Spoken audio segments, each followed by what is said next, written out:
O direito à herança voltou a ser tema de discussão após a morte da ex-jogadora de vôlei Valeuska Oliveira. A atleta, que morreu em setembro, não deixou testamento. E agora os pais de Valeuska lutam para que o ex-marido dela não tenha direito aos bens e ao seguro de vida. A reportagem de Bruno Silveira tem mais detalhes desse caso. Vamos acompanhar. Valeuska Oliveira morreu após cair do 17º andar do prédio onde morava, em São Paulo, no dia 21 de setembro. A polícia investiga o caso e não descarta a hipótese de suicídio. A ex-atleta não deixou o testamento e os bens foram destinados a serem divididos entre os pais e Ricardo Mendes, ex-marido de Valeuska. No total, o inventário conta com 23 imóveis e um seguro de vida avaliado em R$ 1.300.000 deixados pela atleta para a mãe e o marido. Desde a morte da filha, os pais movem uma batalha judicial contra Ricardo Mendes para excluí-lo da herança, alegando que ele tenta manchar a imagem de Valeuska. Uma lei aprovada neste ano alterou o Código Civil e estabeleceu situações em que herdeiros podem ser considerados indignos e excluídos da sucessão. Entre os pontos definidos pela lei estão casos em que o beneficiário cometeu homicídio doloso ou tentativa contra a pessoa que deixou a herança, ou quando houver acusações caluniosas em juízo ou crimes contra a honra do falecido, como alegam os pais de Valeuska.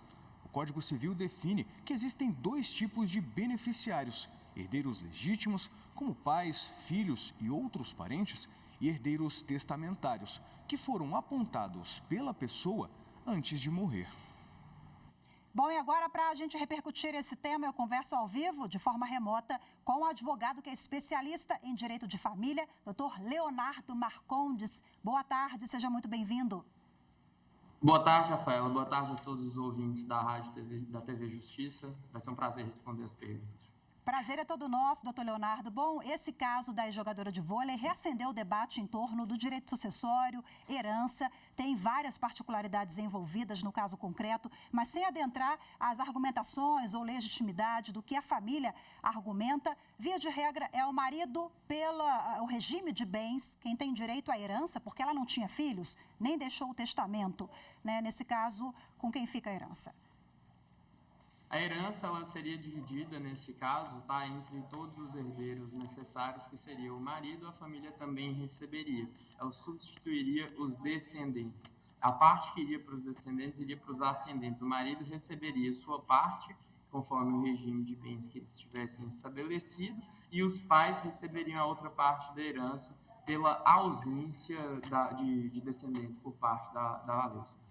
Agora, quando pais, filhos ou maridos podem ser considerados indignos, o Bruno já adiantou um pouquinho ali na reportagem, mas nesse caso concreto da Valeuska, se ficar comprovada qualquer ligação do marido com a morte da ex-jogadora, ele pode ser excluído aí do recebimento da herança, assim como do seguro de vida?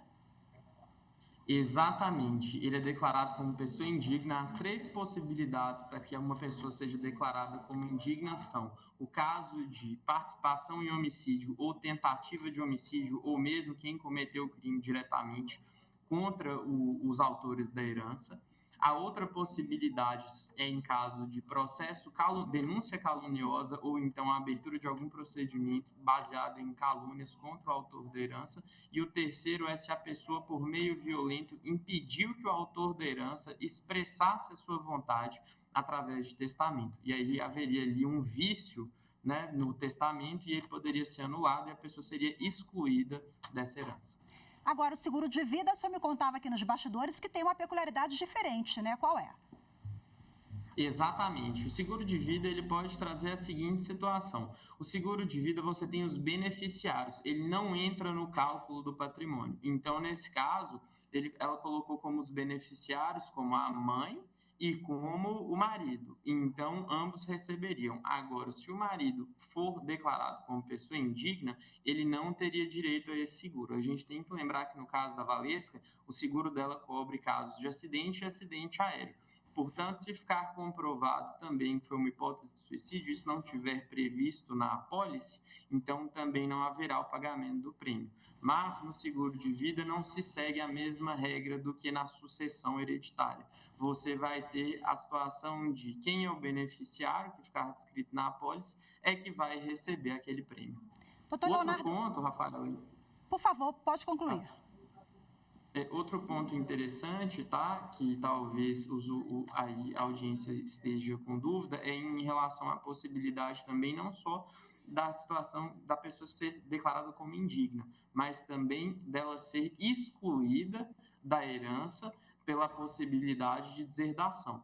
O que acontece? Na deserdação é quando o autor da herança ele exclui aquele herdeiro. Como que ele pode fazer isso? Ele pode fazer isso em 4 situações. Uma dessas situações é quando houve algum tipo de ofensa física contra o autor da herança. Então, o filho tentou bater no pai, uma tentativa de homicídio, uma tentativa de uma lesão corporal, o pai pode excluir ele, mas isso tem que ser feito por manifestação expressa em testamento. E claro que aquela situação deve ser comprovada na justiça, caso o filho venha contestar. A segunda situação é por situação de injúria, assim como tem no caso da pessoa ser declarada indigna, quando em vida ela comete algum tipo de injúria grave contra o autor da herança, ele também pode excluir esse herdeiro da herança, manifestando isso expressamente no testamento, e mais uma vez isso tem de estar comprovado em eventual ação judicial. O terceiro é caso o autor da herança tenha um relacionamento com seu madrasto ou com seu padrasto, ou seja, tenha um relacionamento com uma pessoa que estava relacionada com o autor da herança. A outra situação, né, já é prevista pela lei também, até mesmo como uma situação criminosa, né, no caso, se a pessoa tem uma conexão biológica, e a quarta situação em que isso poderia acontecer seria nas situações em que existe um desamparo por parte dos filhos, né, dos herdeiros. Você está me ouvindo, Rafaela? Estou te ouvindo sim, pode concluir. Você está elencando aí quais as situações, né? Então, a última... A última seria quando existe um desamparo por parte dos herdeiros, quando o autor da herança adoece, ou então quando eles tentam alienar o autor da herança a tomar determinadas decisões viciadas, alienar mentalmente. Ou seja, coagir aquela pessoa, induzir aquela pessoa a tomar uma decisão viciada. E aí ela pode manifestar no seu testamento a exclusão desses herdeiros da possibilidade de herança, de herdarem os bens. Maravilha, mas como o senhor explicou, tudo isso tem que ser feito em vida e colocar lá no testamento. Esse caso é muito complexo porque ela não deixou o testamento, né? Muito obrigada pela participação do senhor, por todas as orientações e esclarecimentos acerca do tema, viu, doutor Leonardo? Boa tarde e até a próxima. Obrigado pelo convite, uma ótima tarde a todos aí, os espectadores, tudo de bom.